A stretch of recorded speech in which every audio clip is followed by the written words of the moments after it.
कृष्ण भगवान की जय।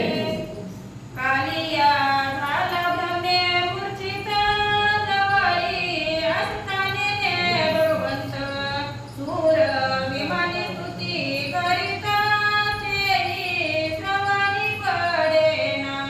मस्तक हे पायावरी ह्या वारकरी संतांच्या असं या ठिकाणी कालिया नाग असणारा त्या ठिकाणी भगवंताला पाहतोय, पण त्याला माहित नाही की हे भगवंत आहे म्हणून त्या ठिकाणी मूर्छापन्न होऊ लागला आहे। त्या ठिकाणी त्याची जी अवस्था आहे ती त्या ठिकाणी बिकट होऊ लागली आहे, कारण देव जवळ आहे पण तो भ्रमिष्ट झालेला आहे। शरण आल्या फुल्या स्त्रिया हिरीना समाजाची कालिया केवळ मूढ दशा पावनिया जगतपती सनेनेची। त्या कालिया नागाच्या स्त्रिया असणाऱ्या भगवंताला शरण आलेल्या आहेत, पण हा मूढ असणारा मूर्ख असणारा कालिया त्याला कळना का असणारा कोण आहे, अखिल कोट ब्रह्मांड नायक आहे, याचं त्याला त्या ठिकाणी ज्ञान राहिलेलं नाही। जैसे जवळी दिव्य रत्न सोनी अंधासी कदान दिशे नयनी की पिशा जासन समजे मानी आपण कोण होते।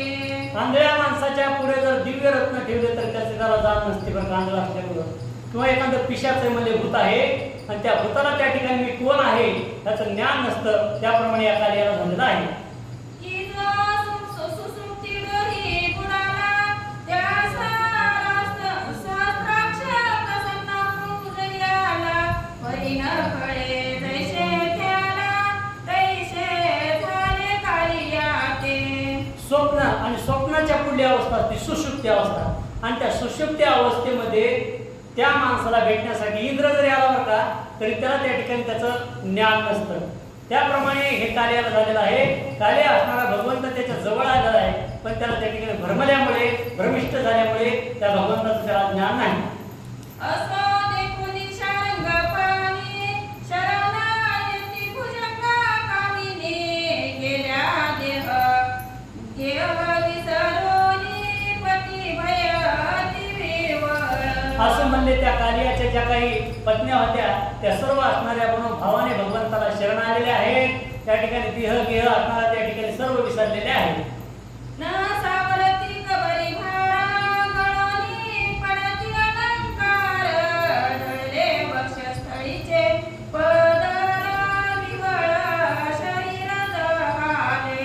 त्या कालियाच्या स्त्रियांचा असणारा एवढ्या भाव विभोर झालेले आहेत की अंगावर असणारे वस्त्र आहेत त्याला याचं भान नाही, अंगावर असणारे दागिने कधी गळून पडले ह्याचंही भान राहिलेलं नाही, पदर असणारे कमरेचे निष्ठूर पडू लागले आहेत ह्याचंही त्या कालियाच्या पत्न्यांना भान राहिलेलं नाही। एकीचे लेकरू करीती स्तनपाना ते युवती दावी जगत मोहना ती लेकुरे देखून व्रजभूषणा कृपा येईल म्हणोनी। आणि मग काही काही असणारे त्या कालियाच्या पत्नीचं असणारं मुलं त्या ठिकाणी पिण्याचं काम करीत होते, त्या असणारे त्या ठिकाणी त्या भगवंताच्या असणाऱ्या ध्यानामध्ये त्या भगवंताची मूर्ती पाहिल्याच्या नंतर स्वतःला विसरून गेलेल्या होत्या, अशा प्रकारची अवस्था त्यांची झाली। एक बसरोनी आचळा पुढे दान मागती तमालनिया अश्रू वाहती तिच्या डोळा करुणा गोपाळा दावीती। मग काय झालेलं आहे, काही काय असणाऱ्या त्या ठिकाणी त्या कालियाच्या स्त्री असणाऱ्या डोळ्यापाठवा अश्रू होऊ लागले आहे, काही काय असणाऱ्या मुलाला की हे भगवंता आम्हाला थोडे दान द्या, थोडे दान द्या, म्हणजे त्या ठिकाणी आमचा पती आहे त्याला मारू नका, त्याला जिवंत ठेवा, अशा काही काही स्त्री असणाऱ्या विनंती करू लागल्या आहेत। एके उभ्या ठाकती बदांचोळी एके दड लागती चरण कमळी एकी कापुलती एके वनमाळी दे म्हणती पतिदान। एका उभ्या असणाऱ्या त्या ठिकाणी टाकलेल्या आहेत, हात जोडून उभ्या आहेत, काही असणारे दृढ भगवंताच्या चरणाला लागलेले आहेत, काही काय असणाऱ्या कापूर येऊ लागले की भगवंता हे वनमाळे असणाऱ्या तो आमच्या पतीला असणारे जीवदान दे।